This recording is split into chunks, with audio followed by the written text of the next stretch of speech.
Hello बच्चों। तो क्या हाल चाल है सभी के।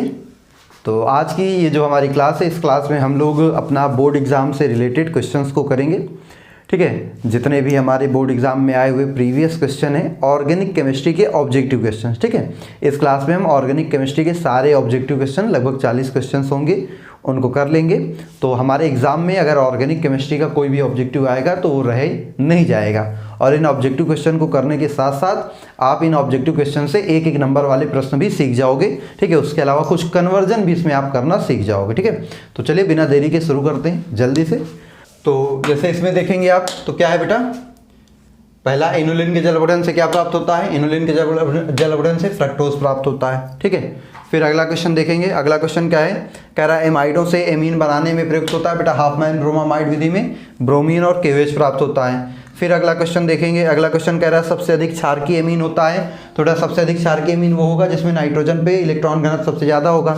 ये 1 डिग्री छोड़ दो, ये दोनों 2 डिग्री हैं। अब इन दो डिग्री में सबसे ज़्यादा प्लस आई इफेक्ट किसके पास है भाई? ये एथाइल ग्रुप मोटा है, ज़्यादा इलेक्ट्रॉन प्रतिकर्षित कर देगा, इसकी क्षारीयता ज़्यादा हो जाएगी। इसका और भी कम बचपन से जानते हो, विटामिन सी का नाम होता है। ठीक है, चलो अगला क्वेश्चन कह रहा है क्लोरोफॉर्म प्रकाश की उपस्थिति में जब ऑक्सीकरण करता है तो क्या बनाता है? तो बेटा क्लोरोफॉर्म का अगर प्रकाश की उपस्थिति में ऑक्सीकरण करोगे ना तो फॉस्जीन, जिसे हम कार्बोनिल क्लोराइड भी बोलते हैं, उस नामक की एक जहरीली गैस बनती है। तो इसमें क्या बनेगा? कार्बोनिल क्लोराइड COCl2 बनेगा।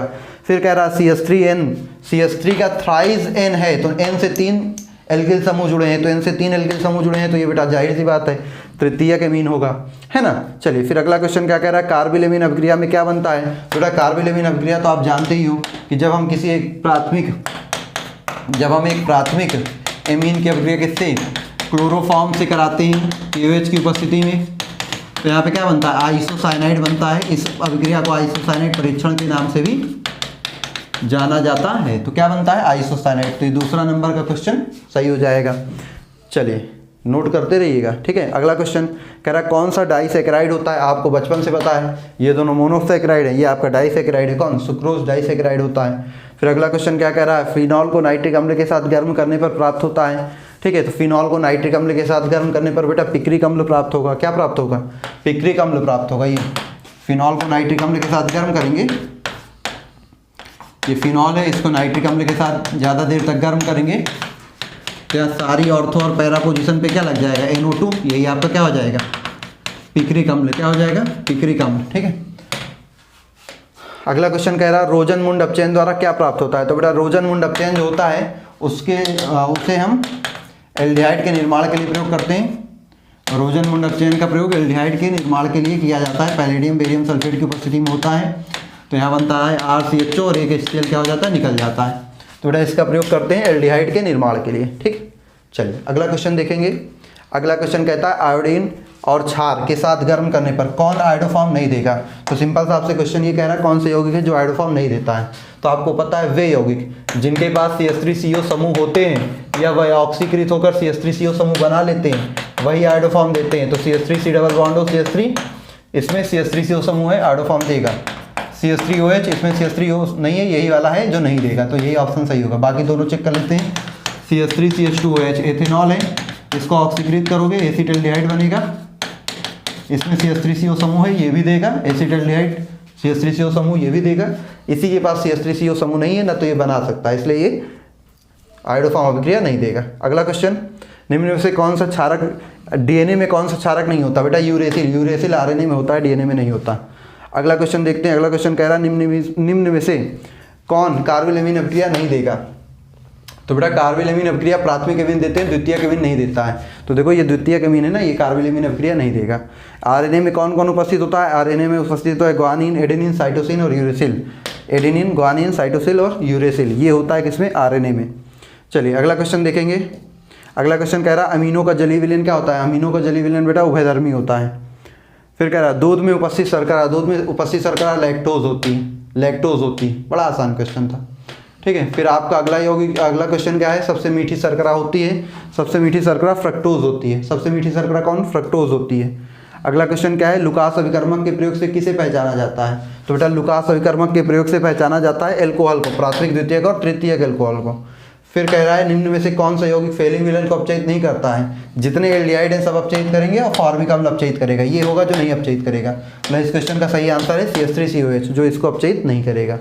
अगला क्वेश्चन क्या कह रहा है? कह रहा है नाइट्रोबेंजीन उदासीन माध्यम में अपचयन कराते हैं तो क्या प्राप्त होता है? बेटा आपका प्राथमिक अमीन प्राप्त होगा। ठीक है, अगला कह रहा है 1 क्लोरोब्यूटेन के 1 क्लोरोब्यूटेन, ये आपका है 1 क्लोरोब्यूटेन, इसका एल्कोहलिक पोटास से कराओगे रिएक्शन तो क्या बनेगा? ध्यान देना बेटा, ये अल्फा ये बीटा, अल्फा से निकलेगा क्लोरीन, बीटा से निकलेगा हाइड्रोजन, अल्फा से निकलेगा क्लोरीन, बीटा से निकलेगा हाइड्रोजन, तो ये ब्यूटीन 1 क्या बनेगा? ब्यूटीन 1 बन जाएगा। क्या बन जाएगा? ब्यूटीन 1। देखो ब्यूट और 1 पे है, 1 2 3 4 ब्यूट और 1 पे है इन, तो ब्यूटीन 1 बनेगा। चलो अगला क्वेश्चन देखते हैं।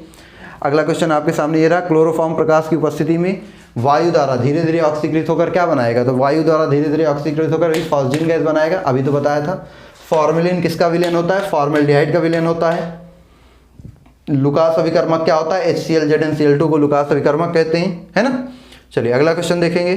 कह रहा है हेलोफॉर्म किसके ट्राई हेलोजन उत्पन्न होते हैं? तो बेटा हेलोफॉर्म मेथेन के ट्राई हेलोजन उत्पन्न होते हैं। मेथेन की अभिक्रिया 3Cl2 से करा दो, क्या हो जाएगा? CH3 और 3 HCl निकल जाएगा। यही तो हमारा क्या है? ट्राई हेलोफॉर्म, है ना, मतलब हेलोफॉर्म है, ट्राई हेलोजन उत्पन्न जिनको बोलते हैं। प्रशीतक के रूप में यूज होता है क्लोरोफ्लोरोकार्बन, सबसे प्रबल अम्ल वो है जिसके पास -I ग्रुप सबसे ज़्यादा होंगे, तो इसके पास 3Cl3 है, तो ट्राइक्लोरोएसिटिक अम्ल सबसे ज़्यादा अम्लीय होगा। फिर परिशोधित स्पिरिट में अल्कोहल कितना होता है? परिशोधित स्पिरिट में अल्कोहल होता है लगभग 95.9%। कितना होता है? 95.9% होता है। चलिए अगला क्वेश्चन देखते हैं। अगला क्वेश्चन आपके सामने है कि निम्न में से सबसे प्रबल अम्ल कौन है? अभी तो बताया जिसके पास सबसे ज़्यादा -I ग्रुप होंगे, 3Cl3 है इसके पास, यही सबसे प्रबल अम्ल है। फिर अरे यही क्वेश्चन तो दोनों रिपीट हो गए। फिर कह रहा है C4H11N के कितने प्राथमिक अमीन संभव है? प्राथमिक अमीन कहेगा तो 2n-2 कर देना, n मतलब कार्बन की संख्या कितनी दिख रही? 4, तो 4 - 2 बराबर कितना? 2 बराबर कितना? 4। Answer number first is correct, इसके 4 अमीन संभव होंगे। क्लोरोपिक्रिन होता है CCl3NO2, ये होता है क्लोरोपिक्रिन। ठीक है, चलिए अगला क्वेश्चन देखते हैं। अगला क्वेश्चन क्या कहता है? फिनॉल की इससे अभिक्रिया कराते हैं अधिक अवधि तक, तो फिनॉल की अधिक अवधि तक क्रिया कराएंगे, पिक्रिक अम्ल बनेगा। क्या बनेगा बेटा? पिक्रिक अम्ल बनेगा। ठीक है, रिएक्शन अभी आपको हमने बताया था ना, अगर आप फिनॉल की अभिक्रिया HNO3 से करेंगे सांद्र H2SO4 की उपस्थिति में और ज़्यादा समय तक, किस समय तक? ज़्यादा समय तक, तो जितनी भी ऑर्थो और पैरा पोजीशन है सब पे NO2 लग जाएगा। सब पे क्या लग जाएगा? सब पे NO2 लग जाएगा, और ये हमारा क्या है? ये हमारा है पिक्रिक अम्ल। ये हमारा क्या है? पिक्रिक अम्ल। फिर कह रहा है एसिटिक अम्ल की हाइड्राजोइक अम्ल से अभिक्रिया। बेटा एसिटिक अम्ल ये होता है CH3COOH और हाइड्राजोइक अम्ल है N3H। ठीक है, तो H2SO4 की उपस्थिति में करोगे 0 डिग्री पे तो क्या होगा? ये H जाएगा इधर, पहले यहाँ से N2 निकलेगी। क्या निकलेगी? N2 निकल जाएगी। यहाँ से CO2 निकल जाएगा। क्या निकलेगी? CO2।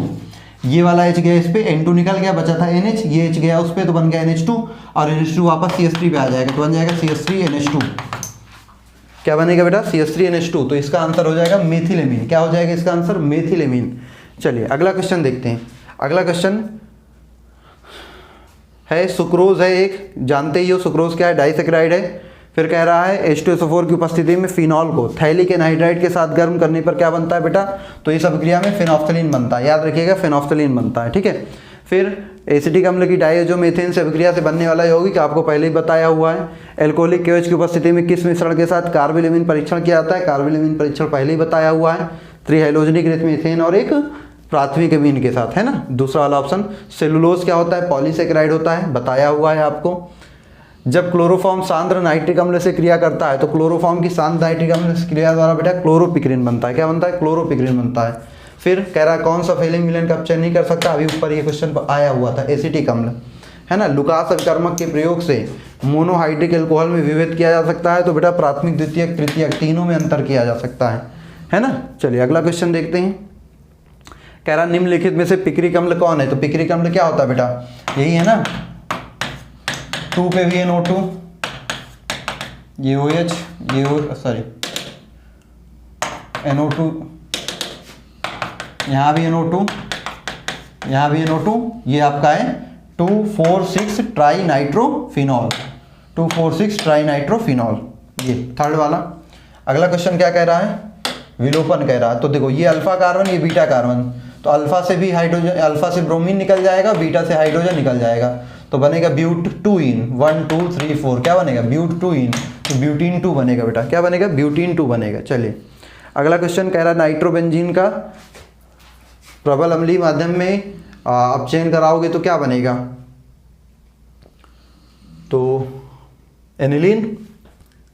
ठीक है, फिर अगला कह रहा है आयोडोफॉर्म परीक्षण देने वाला यौगिक कौन है, तो आयोडोफॉर्म परीक्षण वही देगा जिसके पास CH3CO समूह होगा, CH3CO समूह होगा।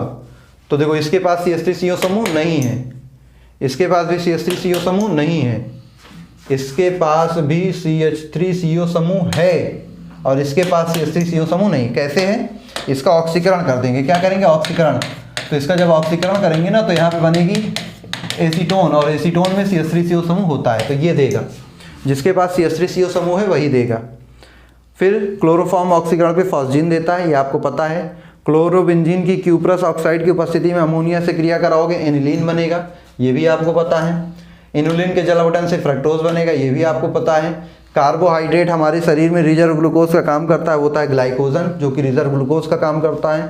कह रहा ग्लूकोज को एथिल अल्कोहल में परिवर्तित करने के लिए जाइमेज का प्रयोग किया जाता है। यौगिकों का युग्म जिसमें दोनों यौगिक टॉलिन अभिकर्मक के साथ धनात्मक परीक्षण देंगे, थोड़ा ग्लूकोज और फ्रक्टोज है ना, इसको आप देख लीजिएगा। फ्रक्टोज ग्लूकोज सुक्रोज भी है, फ्रक्टोज सुक्रोज भी है, ग्लूकोज फ्रक्टोज दोनों है, तो इसको आप देख लेंगे। बस ये 30 क्वेश्चन आपका हो गया खत्म, 30 क्या जितना भी रहा हो। तो ये आपके ऑब्जेक्टिव क्वेश्चन, ऑर्गेनिक केमिस्ट्री के पूरे ऑब्जेक्टिव क्वेश्चन खत्म हो गए बहुत ही कम समय में। तो इन सभी क्वेश्चन को जल्दी से आप देखिएगा, और अगर ऑर्गेनिक का कोई भी ऑब्जेक्टिव क्वेश्चन आता है तो इतने में से आएगा और आप सारे क्वेश्चन को आसानी से कर लोगे, आपका कोई क्वेश्चन छूटने नहीं पाएगा। तो आपको ये क्लास कैसी लगी कमेंट बॉक्स में कमेंट करके जरूर बताइएगा। फिर इस क्लास के बाद आपको ऐसी नेमिंग रिएक्शन की एक जल्दी से छोटी सी वीडियो मिलेगी, फिर कन्वर्जन की मिलेगी। ठीक है, इस तरह से आपका सारे पार्ट छोटे छोटे वीडियोज़ में कवर करा देंगे ताकि आपका भी समय बचे और आपकी तैयारी अच्छी हो सके। चलिए फिर मिलते हैं अगली क्लास में नए टॉपिक के साथ, तब तक के लिए सभी को बाय बाय, फिर मिलते हैं।